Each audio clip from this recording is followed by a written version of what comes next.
Terdapat berbagai khasiat pada kencur. Khasiat-khasiat ini disesuaikan dengan fungsinya sebagai analgesik dan antiinflamasi.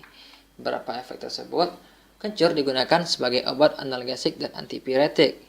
Obat anti-analgesik sesuai dengan jelaskan tadi bahwa analgesik merupakan obat untuk menekan rasa sakit, sedangkan antipiretik merupakan obat yang digunakan untuk menekan kondisi demam seseorang. Yang kedua, kencur digunakan untuk sakit kepala sebelah, untuk terkilir, untuk pegal linu, untuk penghangat tubuh, dan untuk obat batuk. Bagian-bagian yang digunakan pada kencur ini beragam, mulai dari daun hingga akarnya. Penggunaan kencur sebagai obat juga tidak digunakan sebagai oral atau dikonsumsi melalui mulut saja. Beberapa ramuan kencur justru digunakan secara topikal atau dioleskan pada bagian luar bagian yang luka.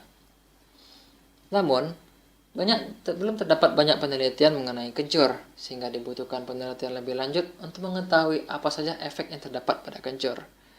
Serta, pada formularium obat herbal asli Indonesia, kencur merupakan tanaman yang digunakan sebagai obat tertinggi kedua dengan persentase 48,77%, sehingga penggunaan kencur sebagai obat di masyarakat Indonesia cukup tinggi. Untuk budidaya dari tanaman kencur dapat dikategorikan sebagai mekanisme yang cukup sederhana. Budidaya cukup menggunakan polybag sebagai media tanamnya.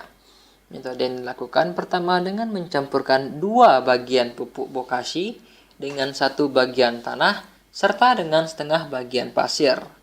Lalu ketiga komponen ini diaduk dengan rata dan dimasukkan ke dalam media tanam polybag hingga memenuhi setengah dari polybag tersebut. Untuk pembibitan dapat diambil dari rimpang dengan usia 10 hingga 12 bulan.